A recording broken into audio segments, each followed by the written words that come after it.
Game खेला जा रहा है पाकिस्तान में और ये गेम ख़तरनाक है और ये उतनी सादा बात नहीं है जितनी बज़ाहिर दिखाई देती है। ये बड़ी बारीक बीनी से गेम बनाया गया है। मैं आपको एक कहानी सुनाता हूँ, आपको बड़े आराम से समझ आ जाएगी। एक गांव था, उस गांव में फ्राडियों की हुकूमत थी, यानी फ्राडिया किस्म का एक कबीला रहता था। वो सारे फ्रॉड करते थे, लोगों का माल लूटते थे, लोगों को काबू रखते थे। उस गांव में कोई भी ताकतवर सरदार मौजूद नहीं था जो इंसाफ पसंद हो, जो लोगों की मदद करे।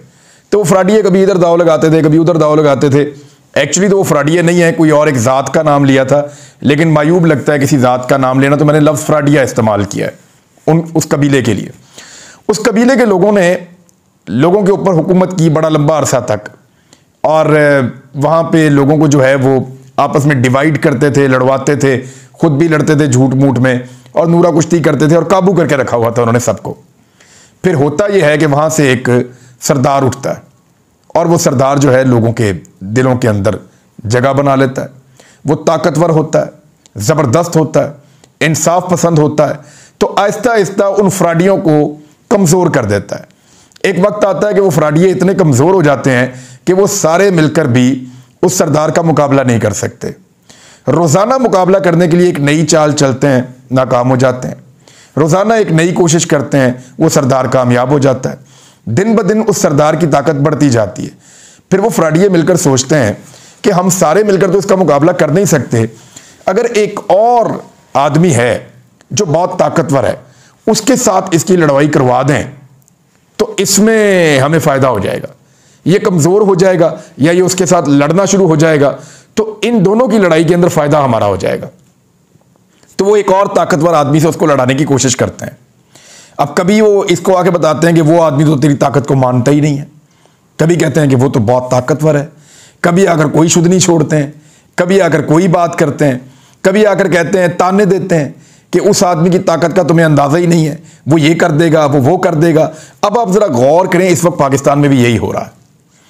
इमरान खान साहब रवायती पॉलिटिकल पार्टियों और फ्राडियों के बीच में एक सियासतदान के तौर पे उभरे और उन्होंने इतनी बड़ी जगह बना ली कि वो सारे मिलकर इमरान खान का मुकाबला नहीं कर पा रहे। अब जब वो मुकाबला कर नहीं पा रहे तो वो सोच रहे हैं कि ताकतवर तो पाकिस्तान की मिलिट्री एस्टेब्लिशमेंट है, इमरान खान को उससे लड़वा दो। तो पिछली मरतबा तो ये लड़ाई हुई और खूब हुई, और उसमें जो है आपको याद होगा फवाद चौधरी ने शुरू में जब इमरान खान साहब की हुकूमत थी तो फौज के खिलाफ एक ट्रेंड बना था। उसमें उन्होंने पकड़ के बताया था कि ये जाली अकाउंट हैं और ये अकाउंट PMLN के हैं, और इन्होंने PTI वाला बन के फौज के खिलाफ प्रोपेगेंडा किया है। और फिर बाद में जब रिजीम चेंज ऑपरेशन हुआ तो फिर मिलिट्री एस्टेब्लिशमेंट के साथ पाकिस्तान तहरीक इंसाफ या पाकिस्तान के सोशल मीडिया के आम सारिफीन, उनके गिले शिकवे ओपन होना शुरू हो गए। इसका बहुत फ़ायदा उठाया PDM की जमातों ने।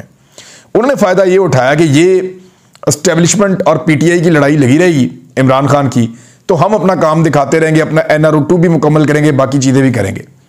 अब हुआ ये है कि जिससे लड़ाई करवाई थी वो उनका दौर ख़त्म हो गया, जनरल कमर जावेद बाजवा साहब का। वो जा चुके हैं और जाते जाते भी वो अपनी बदमज़गी शो कर गए हैं। यानी उस तकरीर में अगर वो सियासी बातें ना करते तो शायद ये कभी पता ना चलता, लेकिन अल्लाह ताला की ऐसी मेहरबानी है पाकिस्तान पे कि हर बंदा जो है उसका सच सामने आ जाता है। तो जनरल बाजवा भी जाते जाते इमरान खान साहब के बारे में इशारों के नायों के अंदर वो बातें कर गए जो उनको नहीं करनी चाहिए थी, और इनको अगर वो ना करते तो शायद कोई भरम रह जाता, लेकिन बातें करके उन्होंने क्लियर कर दिया कि एक्चुअली ये लड़ाई थी और ये एग्जिस्ट करती थी। ये चीज़ तो वो स्टैम्प करके चले गए। अब हुआ ये कि नए आर्मी चीफ आ गए। नए आर्मी चीफ से ये तवक्को की जा रही थी कि वो अपने आप को इस सियासी अमल से या इस गंदी सियासत से दूर रखेंगे और वो किरदार अदा नहीं करेंगे जो इससे पहले वाली मिलिट्री एस्टेब्लिशमेंट कर रही थी। और ये चीज़ बहुत ज़्यादा परेशान कर रही है उन तमाम हलकों को जो इमरान खान का मुकाबला नहीं कर पा रहे। आपने गौर किया, बहुत सारे लोग धमकियां लगाते हैं कि ये आर्मी चीफ लग पता जाएगा। अहमद मीर ने कहा कि आपको जनरल बाजवा याद आया करेगा जो ये आर्मी चीफ करेगा। यानी वो ऐसे नए आर्मी चीफ को बनाकर बता रहे हैं जैसे कोई यमराज आ गया है या आपको मौत का फरिश्ता आ गया है, खुदा ना खास्ता। इस तरह का एक आर्मी चीफ का बनाकर सामने रखने की कोशिश कर रहे हैं कि जनरल आसिम मुनीर पता नहीं कोई मौत का फरिश्ता है, खुदा ना खास्ता। वो पाकिस्तान का आर्मी चीफ है भाई, पाकिस्तान का ऑफिसर है, पाकिस्तान का बेटा है, हमारी तरह का ही है। हमारे साथ कोई ज्यादती थोड़ी करेगा, करेगा तो देखेंगे। जो मैं अर्ज कर रहा हूं बात यह है कि कुछ लोग उकसा रहे हैं कि ये आर्मी चीफ ये कर देंगे, किसी भूल में ना रहना, ये हो जाएगा, वो गांव वालों की तरह, फराडियों की तरह, उनके कबीले की तरह ताने दे रहे हैं ताकि उनका जो सरदार है, जो इस वक्त ताकतवर आदमी है, वो उस आदमी से जाके लड़ पड़े। अब एक नई हिकमत अमली तैयार हुई है। खबर मैं आपको दे देता हूं, मुझे 2 सोर्सेज से यह खबर आई है, 2 मुख्तलिफ सोर्सेज हैं और दोनों सोर्सेज ने कुछ चीजें कंफर्म की हैं। वो चीजें मैं आपके सामने रख देता हूं।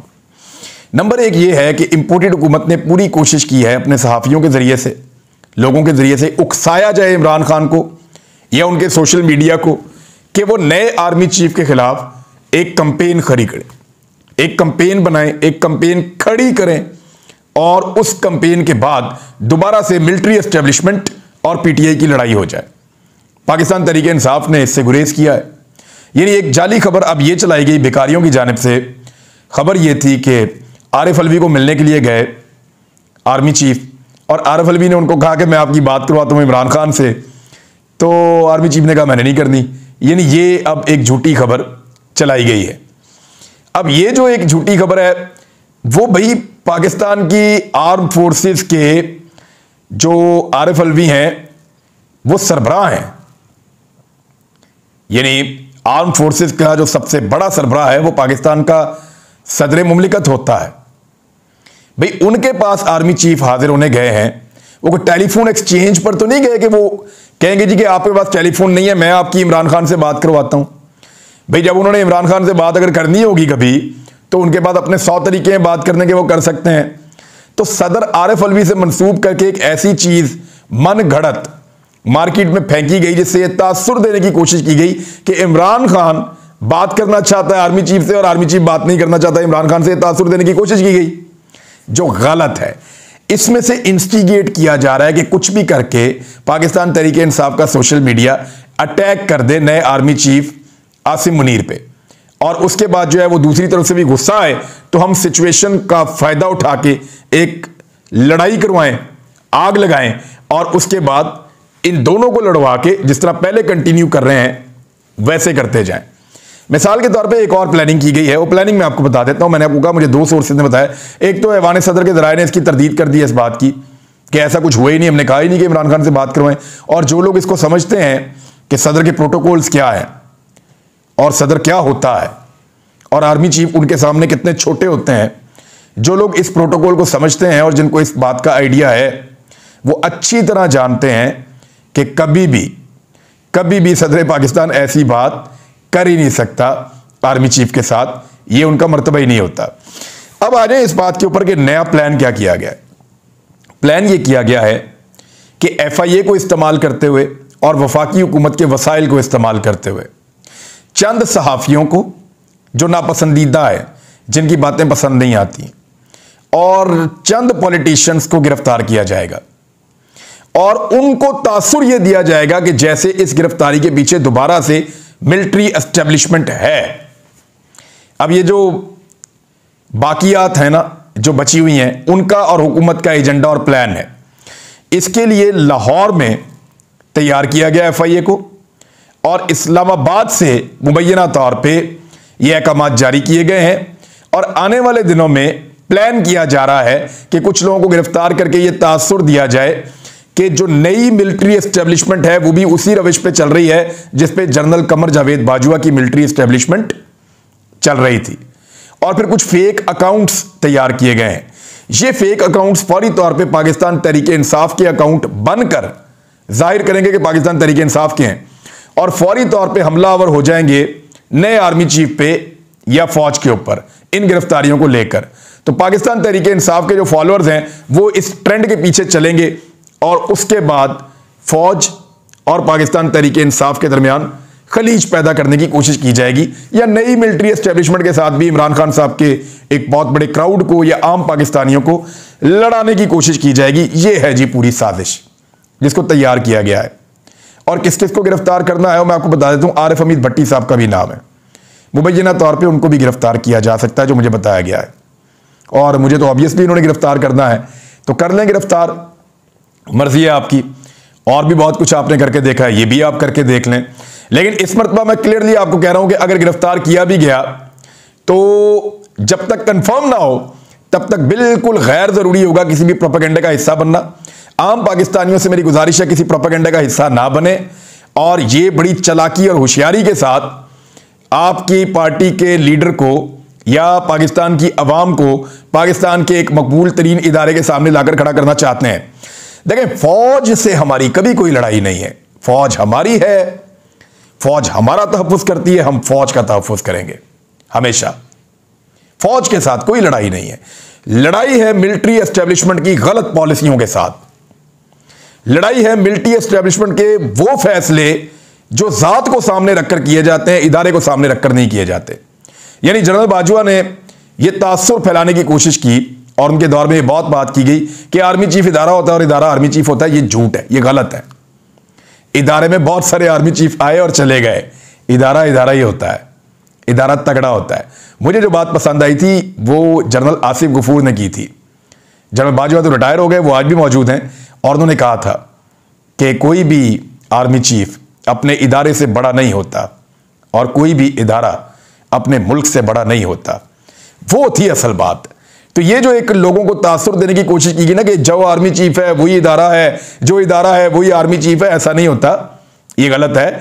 इंसान गलती कर सकते हैं, गलत पॉलिसी बना सकते हैं, इंसान गुमराह हो सकते हैं, लालच में आ सकते हैं, गलत फैसले जाती मफाद में कर सकते हैं, लेकिन इदारा जब एज ए होल चलता है तो वो एसेट होता है आपका। तो फौज के साथ झगड़ा नहीं है, मामला जो है वो गलत पॉलिसी के साथ है मिलिट्री एस्टेब्लिशमेंट की, जो पहले वो ले चुके हैं।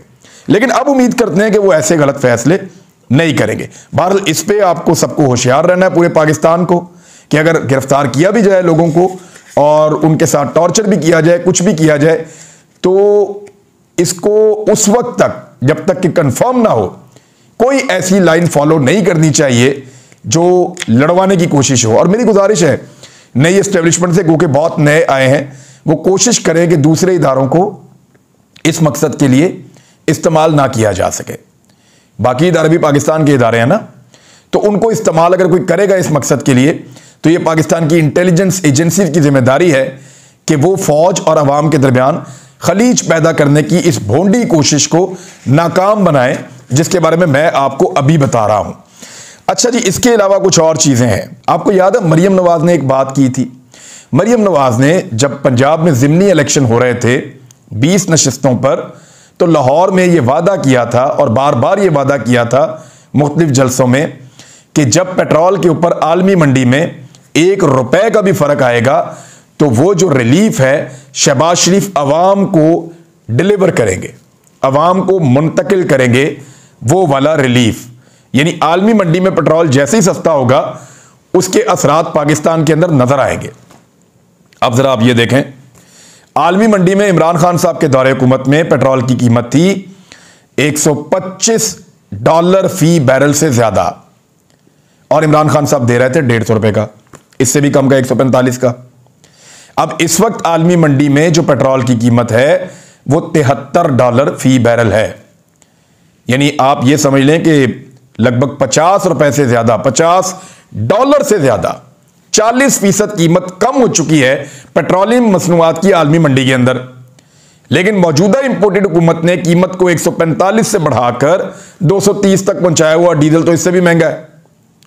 और अब कौम पे एहसान ये कर रहे हैं कि आलमी मंडी में लगातार कीमतें नीचे जा रही हैं और वादे के मुताबिक रिलीफ देने की बजाय कीमत को वहीं पे बरकरार रखा हुआ है, यानी अपने टैक्स में इजाफा करते चले जा रहे हैं।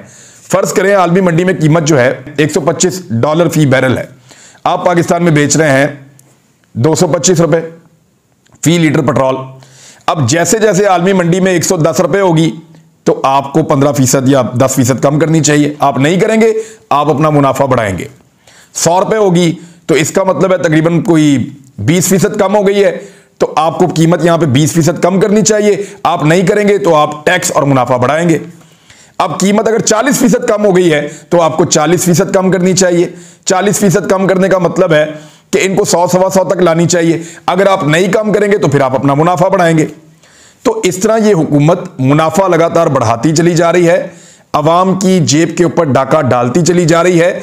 आलमी मंडी में जो रिलीफ मिल रहा है वो दुनिया का हर मुल्क अपनी अवाम को दे रहा है, पाकिस्तान को छोड़कर, क्योंकि यहां पे इंपोर्टेड हुकूमत के पास मुल्क चलाने का कोई और जरिया नहीं है सवाए इसके कि वो अवाम की जेब के ऊपर डाके डाले, पेट्रोल को महंगा करे, बिजली को महंगा करे, गैस को महंगा करे, तमाम जरूरियात जिंदगी जो लोग रोजाना चीजें इस्तेमाल करते हैं उनको महंगा करने के अलावा इनके पास कोई और रास्ता नहीं है। डार साहब ने तो हाथ खड़े कर दिए हैं। ये देखें जरा, ये खबर है दुनिया टीवी पे छपी है, हुकूमत के पास पैसे ही नहीं है तो बैंकों में कैसे रखेगी इसहाक डार। और मरियम नवाज ने इसहाक डार की जो कीमतें बरकरार रखने का फैसला है उसके ऊपर शाबाश ऐसे दी है, वेल्डन लिखकर ऐसे शाबाश दी है जैसे आलमी मंडी में लगातार कीमतें बढ़ रही हैं और इसहाक डार ने बरकरार रखी हुई हैं। शाबाश तो ऐसे दे रही हैं, इधर आलमी मंडी में कीमतें कम हो रही हैं और वो बरकरार रखने में शाबाश दे रही है। कौन लोग हैं भाई, वो किधर से आ गए हैं ये लोग? अवाम को पागल समझते हैं, बेवकूफ समझते हैं। लोग इनसे बदला लेंगे इलेक्शन में, इसीलिए ये लोग इलेक्शन में जाना नहीं चाहते, लेकिन इमरान खान इनको घसीट के इलेक्शन में ले जाएगा। क्योंकि देखें, फवाद चौधरी ने भी कहा है कि ये रमजान से पहले इलेक्शन चाहते हैं और रमजान से पहले इलेक्शन हो सकते हैं अगर इमरान खान साहब 10 से 15 दिसंबर के दरमियान फैसला कर लें। 5 दिसंबर से 15 दिसंबर के बीच में किसी भी दिन पंजाब और खैबर पख्तूनख्वा की असम्बलियां तहलील कर लें। हालत यह हो गई है कि जो पीपल्स पार्टी का यौम तासीस था वो एक प्रोग्राम किया बिलावल भुट्टो जरदारी ने, जरा उस प्रोग्राम की आप हालत देखें। वो मनाजिर देख के जो है मैं परेशान हो गया हूं कि ये क्या हो गया इस पार्टी के साथ। पीपल्स पार्टी एक दौर में बड़ी पार्टी होती थी। जिस ग्राउंड में बिलावल जलसा कर रहे थे उस ग्राउंड में लोगों ने अपनी अपनी महफिल अलग-अलग लगाई हुई थी। वो सामने स्टेज पे बिलावल बोल रहा है, परवाही किसी को नहीं। 4 बंदे इधर बैठे हैं, 2 उधर बैठे हुए हैं, एक ने उधर सिगरेट लगाया हुआ है, एक उधर घूम रहा है, लोग अपनी अपनी बातें कर रहे हैं। और ये वो सरकारी मुलाजमीन है 2-2.5 हज़ार जिनको कहीं से पकड़ के लाए थे, उनकी टके की दिलचस्पी नहीं थी बिलावल भुट्टो जरदारी को सुनने में। उन्होंने कोई बात ही नहीं सुनी बिलावल की। और बिलावल ने वहां तकरीर क्या की कि बेनजीर भुट्टो की हुकूमत 2 मरतबा गिराई गई, उसके खिलाफ साजिश किसने की, बेनजीर भुट्टो के ऊपर फतवे लगाए गए, वो फतवे किसने लगाए? मैं बता देता हूं भाई। एस्टेब्लिशमेंट के 2 मोहरे थे जो ये काम कर रहे थे। फतवे मौलाना फजलुर रहमान लगा रहे थे जो आजकल आपके बड़े बने हुए हैं, आपके मोहसिन बने हुए हैं बिलावल साहब, और साजिशें एस्टेब्लिशमेंट के मोहरे के तौर पे नवाज शरीफ साहब कर रहे थे जो आजकल आपके बकौल बहुत इनकलाबी हैं और जिनकी हुकूमत के अंदर आप वजीर खारजा बने हुए हैं। तो आपकी वालिदा के खिलाफ, शहीद मोहतरमा बेनजीर भुट्टो साहिबा के खिलाफ जो साजिशें करने वाले थे और जो फतवे देने वाले थे, आप जरा उठकर पीछे मुड़कर देखिए, आप उन्हीं की गोद में बैठे हुए हैं हुजूर। और इसी वजह से आपका पूरा जलसा खाली है। कोई आपसे बात करने को तैयार नहीं है, कोई आपकी बात सुनने को तैयार नहीं है। अवाम नाराज हो चुकी है। कराची में आप जलसा नहीं कर पा रहे, सिंध में आप जलसा नहीं कर पा रहे, किसी जगह पे स्क्रीनें आपने लगाई, 15-15, 20-20 बंदे बैठ के वो देख रहे थे। हद हो गई है। इतनी बेइज्जती और इतना खराबा तो आज तक किसी पॉलिटिकल पार्टी के साथ नहीं हुआ जो पीपल्स पार्टी और पीएमएलएन ने अपना इन 8 महीनों के अंदर बेड़ा गर्क कर लिया है। नाज़रीन, चीजें तो और भी बहुत है लेकिन अगले वीडियो में आपको बताऊंगा। अब तक के लिए इतने, अपना ख्याल रखिएगा। अल्लाह हाफ़िज़।